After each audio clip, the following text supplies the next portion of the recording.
फुलेन्दिवरलोचनं नभगनं श्यामाभिरामङ्लस चक्राब्जारिगदं सीताब्जनिलयं कान्त्या जगतमोदनं केौराम्बर कङ्कण मिरिकमणि शिवासहार जोलं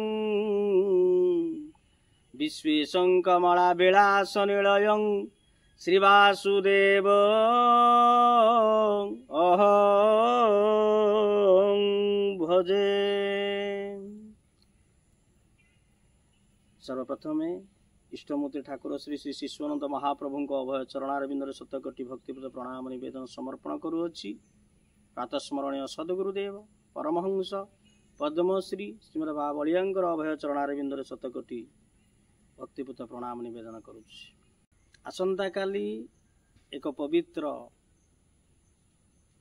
एकादशी इंदिरा एकादशी। युधिष्ठिर महाराज आज पचारुछंती प्रभु कृष्ण को पचारुछंती हे रामधर हे पद्मनाभ ई जो आश्विन मास कृष्ण पक्ष एकादशी नाम कौन यार विधि कौन एकादशी महात्म्य कौन प्रभु ये संपर्क रे आपण कहतु। भगवान श्रीकृष्ण द्वारिकाधीश आज धर्मराज युधिष्ठिर को कहउछंती हे पंडुपुत्र ये एकादशी नाम होची इंदिरा एकादशी। ये एकादशी को जे पालन करे महान पापरु से उद्धार हो जाए।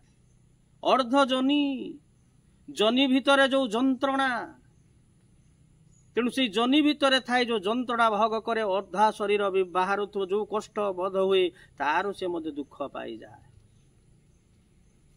दुखर निस्तार से हो जाए। आउ कौन ना अनेक पाप काय मन वाक्य कौन सी दोष करिथा ताहा मध्य खंडन हो जाए। तेणु ये हूँ पवित्र इंदिरा एकादशी।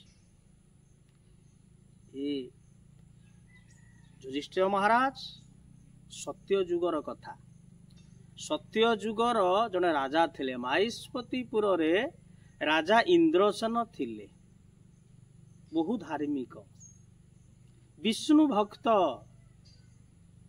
तांकर प्रजा मानंकु से निजर पुत्र भलिया स्नेह करुले तत सहित जेते बेले समन कले जम को जेमिति भय था एमिति एक धार्मिक राजा थिले ताकु से पार्श्व परिवर्तन जेते पाखापाखी राजा माने समते भय करुले जे शत्रु पक्ष माने ताकु समन भलिया जमराज भलिया भय करुले। राजा धार्मिक ताकर पुत्र पौत्र माने थिले एई भलिया विष्णु को पूजा करुले। आउ कौन करुले ना भगवानंकर नाम श्रवण करुले। ये कथा करू करू गोटे दिनर घटना देवर्षि नारद आसी पहुंची गले। जेतले पहुंची गले इंद्रसेन आज अहभाग्य तेणु उठिले नमस्कार कले प्रणाम करुचंती जी सन्थ शिरोमणि नारायणंकर प्रधान भक्त परम भक्त आज देवर्षि नारद आसीचंती अहभाग्य सन्थ दर्शन ए कथा चिंता करी तांकु पाछटे आनिले आसन रे बसैले। तत्परे कौन ना अर्घ्य आसन पादासन धूप दीप ये कथा दे तांकु पूजा अर्चना कले एवं साष्टांग प्रणाम करी नमस्कार कले।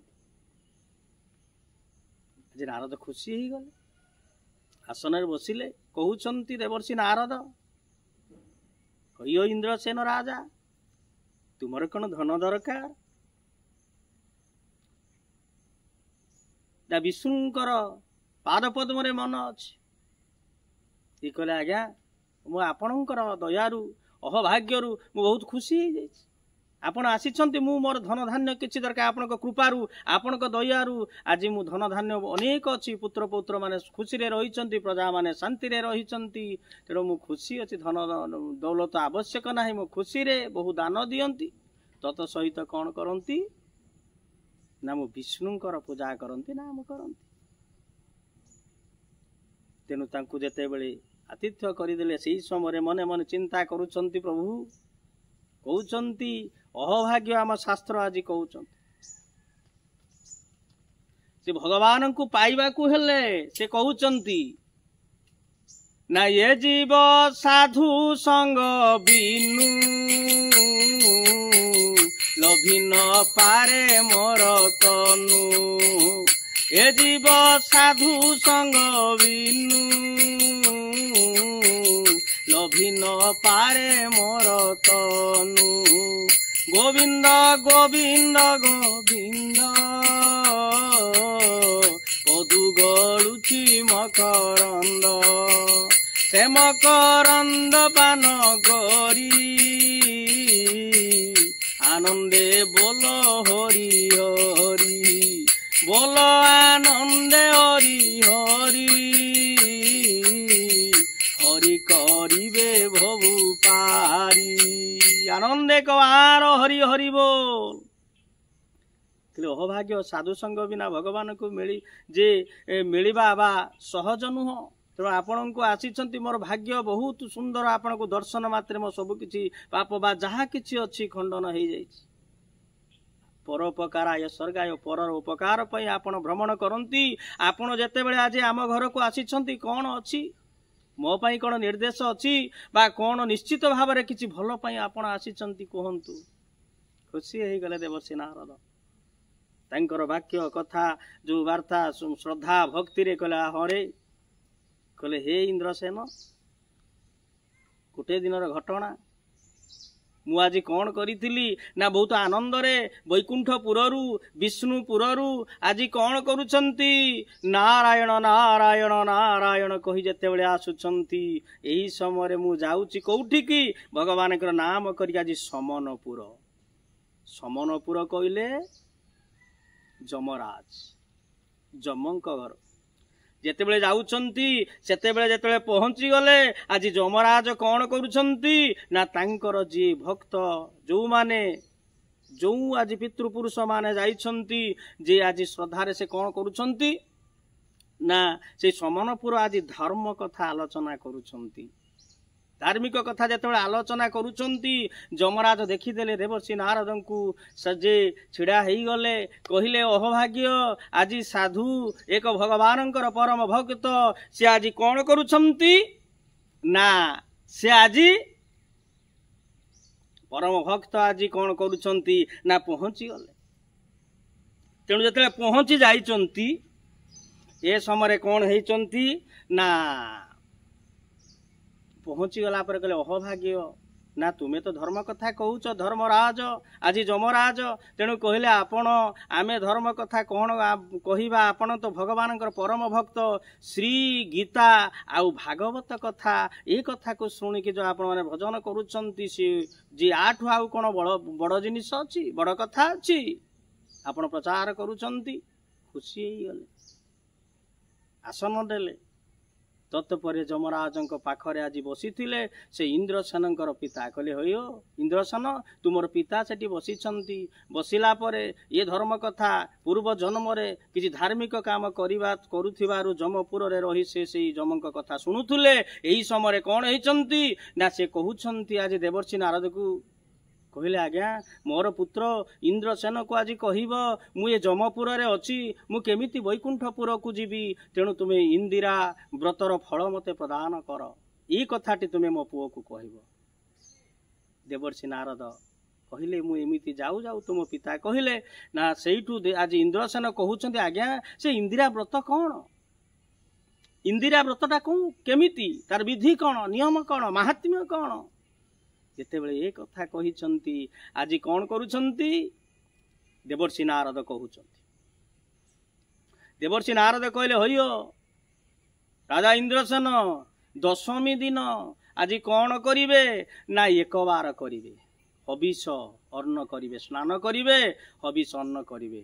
ଆଉ କ'ଣ କରିବେ ନା ସ୍ତ୍ରୀ ସହବାସ ଛାଡ଼ିଦେବେ। ଆଉ କ'ଣ କରିବେ ନା ରାତ୍ରରେ ଦଶମୀ ଦିନ ରାତ୍ରିରେ ଏକା ସାଙ୍ଗରେ ପତି ପତ୍ନୀ ଗୋଟିଏ ଶଯ୍ୟାରେ ଶୋଇବେନି। ବିଧି ନିୟମ ବତଉଛନ୍ତି। ଏକାଦଶୀରେ କ'ଣ ଦଶମୀରେ ଯେ ହବିଷ ଅନ୍ନ କରିବେ, ତାପର ଦିନ ଯେତେବେଳେ ଦ୍ୱାଦଶୀ ଏକାଦଶୀ ହବ ଭୋର ଉଠିବେ, ପ୍ରାତଃ ବା ଶୌଚ ହେବେ। ଶୌଚ ହେଇସାରିଲା ପରେ କ'ଣ କରିବେ ନା ପତି ପତ୍ନୀ ବା ତମର ସମସ୍ତେ ପୁତ୍ରମାନେ ସମସ୍ତେ କ'ଣ କରିବେ ନା ଉପବାସ କରିବେ। ଯେ ଉପବାସ କରି କ'ଣ କରିବେ ନା ଯେଉଁ କଥାଟି ହେଉଛି ଶାଳଗ୍ରାମ, ଶାଳଗ୍ରାମ ଆଣି କ'ଣ କରିବେ, ବ୍ରାହ୍ମଣକୁ ଆଣିବେ, ଶାଳଗ୍ରାମ ଆଣି କ'ଣ କରିବେ ପୂଜା କରିବେ। କ'ଣ ନା ଯବଧାନ, ତଣ୍ଡୁଳତା, ଚାଉଳ, ତିଳ ଏ କଥା ଦେଇ ପିତୃଙ୍କୁ ଶ୍ରଦ୍ଧା ସହକାରେ ତର୍ପଣ କରିବ। ପିତୃ ଶ୍ରାଦ୍ଧ ଦେବ ଶ୍ରଦ୍ଧାରେ। ଶ୍ରାଦ୍ଧ ଶବ୍ଦର ଅର୍ଥ ହେଉଛି ଶ୍ରଦ୍ଧା। ଶ୍ରଦ୍ଧାରେ ପିତୃପୁରୁଷଙ୍କୁ ଅର୍ପଣ କରିବ। ପିତୃପୁରୁଷ ମାନେ ଖୁସି ହେବେ। ଏକାଦଶୀରେ ଉପବାସ ରହିବେ, ଶାଳଗ୍ରାମ ପାଖରେ ବିଷ୍ଣୁଙ୍କ ପାଖରେ ପୂଜା ଅର୍ଚ୍ଚନା କରିବେ। ଆସନ, ପାଦାସନ, ପାଦ୍ୟ, ଅର୍ଘ୍ୟ, ଗନ୍ଧ, ପୁଷ୍ପ, ଧୂପ, ଦୀପ, ନୈବେଦ୍ୟ, ଆରତୀ ଏ କଥା କରିବେ। ବ୍ରାହ୍ମଣକୁ ଦକ୍ଷିଣା ଦେବେ ଇତ୍ୟାଦି ପୂଜା କରି ଯେ କଲେ ସମର୍ପଣ ପିତୃ ଶ୍ରାଦ୍ଧରେ ଦେବେ। ଉପବାସ ରହିବେ। ଶ୍ରଦ୍ଧାରେ ଯେଉଁ ଅର୍ପଣ କରିବେ ପିତୃପୁରୁଷଙ୍କୁ, ପିତୃପୁରୁଷ ମାନେ ଶ୍ରଦ୍ଧା ଗ୍ରହଣ କରିବେ ଏବଂ ପିତୃପୁରୁଷ ମୁକ୍ତି ହେଇଯିବେ। ତାପରେ ଦ୍ୱାଦଶୀ ଆସିବ। ଯେତେବେଳେ ଦ୍ୱାଦଶୀ ଆସିବ, ଦ୍ୱାଦଶୀ ଦିନ କ'ଣ କରିବେ ନା ଦ୍ୱାଦଶୀ ଦିନ ତୁମେ କ'ଣ କରିବ, ସ୍ନାନ କରିବ, ପୁଣି ହବିଷ ଅନ୍ନ ଗ୍ରହଣ କରିବ। ବ୍ରାହ୍ମଣକୁ ଡାକିବ, କିଛି ଦାନ ଦବ, ଅର୍ଥଦାନ, ବସ୍ତ୍ରଦାନ ବା କିଛି ଭଜନ, ଭଲ ସୁମିଷ୍ଟ କଥା ଅଛି ଆମ ଶାସ୍ତ୍ରରେ। ଶାସ୍ତ୍ରରେ ଭଗବାନ କହୁଛନ୍ତି ଯେ ବ୍ରାହ୍ମଣ ମୁଖେ ମୋ ଆହାର, ବିପଦ ଖଣ୍ଡ ତାହାର, ବିପଦ ଖଣ୍ଡ ତାହାର। ବ୍ରାହ୍ମଣ ମୁଖେ ମୋ ଆହାର। ବ୍ରାହ୍ମଣକୁ କ'ଣ କରିବେ? ଆହାର ଖାଇବା ପାଇଁ ଦେବେ। ତାର ବିପଦ ସବୁ ଖଣ୍ଡନ ହେଇଯିବ, ମୁକ୍ତି ହେଇଯିବ। ଯାହା ହଉ ଏକାଦଶୀ ଦ୍ୱାଦଶୀ ଦିନ ବ୍ରାହ୍ମଣକୁ ଦାନ ଦେବେ କଥା। ଏ କଥା କହି ଆଜି ଦେବର୍ଷି ନାରଦ ଅଦୃଶ୍ୟ ହେଇଗଲେ। ଏଠି ଭଗବାନ ଶ୍ରୀକୃଷ୍ଣ କହୁଛନ୍ତି ଯୁଧିଷ୍ଠିରଙ୍କୁ, ଯୁଧିଷ୍ଠିର ମହାରାଜଙ୍କୁ ଏଇଭଳିଆ ନାରଦ କହି ସେ ଅଦୃଶ୍ୟ ହେଇଗଲେ। ତା ପରଦିନ ଆରମ୍ଭ ହେଲା। ଆଜି ଇନ୍ଦ୍ରସେନ ଆଜି ଧେଣ୍ଡୁରା ଦେଲେ। ଆଜି ଧେଣ୍ଡୁରା ଦେଇ ଯେ ଡିଣ୍ଡିମ ବଜେଇ କହିଲେ, ହେ ମୋର ଯେ ପ୍ରଜାବାସୀ ମାନେ ସମସ୍ତେ ଇନ୍ଦିରା କର, ଇନ୍ଦିରା ବ୍ରତ ସମସ୍ତେ ପାଳନ କର। ଯେତେବେଳେ ଧେଣ୍ଡୁରା ଗାଁରେ ହେଇଗଲା, ସବୁଆଡ଼େ ଏଇ ଦଶମୀ ଦିନେ କ'ଣ କରିବେ? ଅରୁଆ ଖାଇବେ, ଏକାଦଶୀରେ ବ୍ରତ କରିବେ, ତତ୍ପରେ କ'ଣ ଦ୍ୱାଦଶୀରେ ଦାନ ଦେଇ ବ୍ରାହ୍ମଣକୁ ଏକାଦଶୀ କରି କଥା କରିବି, ପୁଣ୍ୟକୁ ଫଳ ଦେବେ। ଏ କଥା ଚିନ୍ତା କରି ଧେଣ୍ଡୁରା ଦେଲେ। ହେଇଗଲା ଦଶମୀ। ଯେତେବେଳେ ଦଶମୀ ହେଇଗଲେ, ରାଜା ଇନ୍ଦ୍ରସେନ ତାଙ୍କର ଜାୟା ଏବଂ ପୁତ୍ରମାନଙ୍କ ସହିତ ଆଜି କ'ଣ ଦଶମୀ ସ୍ନାନ କଲେ। ସ୍ନାନ କଲା ପରେ ଏକବାର ବିଷ୍ଣୁଙ୍କ ପାଖରେ ଅରୁଆ ହବିଷ ଅନ୍ନ ଭଗବାନଙ୍କ ପାଖରେ ନୈବେଦ୍ୟ କଲେ। ନୈବେଦ୍ୟ କଲା ପରେ ପ୍ରସାଦ ସେବନ କଲେ, ଏକବାର କଲେ ଏବଂ ତାଙ୍କର ବିଧି ନୀତି ନିୟମ ଅନୁଯାୟୀ ରହିଲେ। ସେଦିନ ହରିକଥା ସ୍ମରଣ କଲେ। ରାତି ପାହିଲା, ଏକାଦଶୀ ହେଇଗଲା। ଏ ଏକାଦଶୀର ନାମ ହେଉଛି ଇନ୍ଦିରା ଏକାଦଶୀ। ତେଣୁ ଏଇ ଏକାଦଶୀରେ ଆଜି କ'ଣ ନା ସ୍ନାନ ଶୌଚ ସାରି ବିଷ୍ଣୁଶିଳା ପାଖରେ ଗଲେ। ବିଷ୍ଣୁଙ୍କ ପାଖରେ ଉପଚାର, ଷୋଡ଼ଶ ଉପଚାର ପୂଜା କଲେ, ସମର୍ପଣ କଲେ, ପିତୃଙ୍କ ଉଦ୍ଦେଶ୍ୟରେ କାମନା କଲେ ଏବଂ କ'ଣ ନା ହରିକଥା ଭାଗବତ ଶ୍ରବଣ କଲେ, ଗୀତା ଶ୍ରବଣ କଲେ, ହରି ଯେ ବିଷ୍ଣୁ ସହସ୍ରନାମ ପାଠ କଲେ, କୀର୍ତ୍ତନ କଲେ। ଏଇଭଳିଆ ଯେତେବେଳେ କରିଛନ୍ତି ସାରା ଜୀବନ, ଯେ କ'ଣ ଦିନ ସାରା ଏବଂ ରାତି ମଧ୍ୟ ସେ ଉପବାସ ରହି ସେଇ କଥା ଭଗବାନଙ୍କୁ ଚିନ୍ତା କରି ତାଙ୍କ ଜୀବନକୁ ଅତିବାହିତ କଲେ। ରାଜ୍ୟବାସୀ ମଧ୍ୟ। ତାପରେ ରାତି ପାହିଗଲା, ଦ୍ୱାଦଶୀ ହେଇଗଲା। ଦ୍ୱାଦଶୀ ଦିନ ସକାଳେ ସ୍ନାନ କଲେ। ସ୍ନାନ କରି ପୁଣି ହବିଷ ବ୍ରାହ୍ମଣକୁ ଡାକି ପୂଜା ଅର୍ଚ୍ଚନା କରି ଦେଲେ କ'ଣ କଲେ ନା ସବୁ ପନ୍ନ ଯେ ଯେତେବେଳେ କରି ହେଇସାରିଲା ପରେ ବ୍ରାହ୍ମଣକୁ ଦେଇ ସାରିଲା ପରେ ଆଜି କ'ଣ ନା ସେ ଆଜି ହାତ ଯୋଡ଼ି କହୁଛନ୍ତି ଓମ ହଂସ ପୁରୁଷ ଆତ୍ମା ପୁରୁଷାୟ ବିଧିମହେ ହଂସ ସଂସାଧିମୟୀ ତନ୍ନ ଆତ୍ମା ପ୍ରଚୋଦୟା ପିତୃପୁରୁଷଙ୍କୁ ଯେ କ'ଣ ତାଙ୍କ ପିତୃଙ୍କୁ ଆଜି ସମର୍ପଣ କଲେ ମୁଁ ଏଇ ଇନ୍ଦିରା ଏକାଦଶୀର ପୁଣ୍ୟକୁ ପ୍ରଭୁ ହେ ଗୁରୁଦେବ ହେ ଯେ ପ୍ରଥମ ଗୁରୁଙ୍କର ସ୍ୱରୂପରେ ହେ ପିତୃଦେବ ମୁଁ ଆପଣଙ୍କୁ ସମର୍ପଣ କଲି ଆପଣ ଖୁସି ହୁଅନ୍ତୁ ସମନପୁରରୁ ଆସି ବୈକୁଣ୍ଠପୁରକୁ ଗମନ କରନ୍ତୁ ତେଣୁ ସମର୍ପଣ କରିଦେଲେ ତାଙ୍କ ବ୍ରତକୁ ସମ୍ପୂର୍ଣ୍ଣ ରୂପରେ ସମର୍ପଣ କରିଦେଲେ ଏହି ସମୟରେ ଆକାଶରୁ ପୁଷ୍ପବୃଷ୍ଟି ହେଲା ଆଜି ପୁତ୍ର ଉପରେ ପୁଷ୍ପ ବୃଷ୍ଟି ହେଲା ଗରୁଡ଼ା ଆସନରେ ଆଜି ତାଙ୍କର ପିତୃ ଯମପୁରରୁ ଆସିଲେ ବୈକୁଣ୍ଠପୁର ଗଲେ ତେଣୁ ଏଇ ଯେଉଁ ବ୍ରତ ଏକାଦଶୀ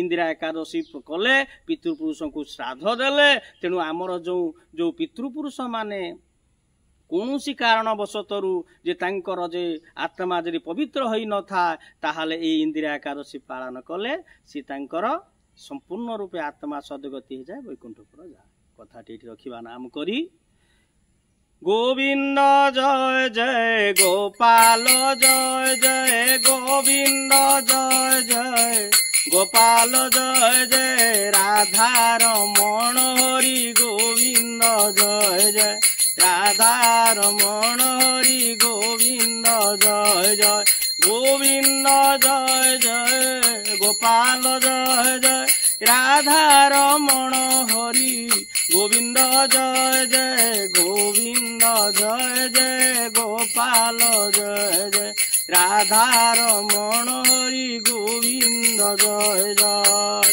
সর্বে ভবন্তু সুখিনঃ সর্বে সন্তু নিরাময়া সর্বে ভদ্রাণি পশ্যন্তু মা কশ্চিৎ দুঃখ ভাগ ভবেৎ ওম শান্তি শান্তি शांति ही ओम।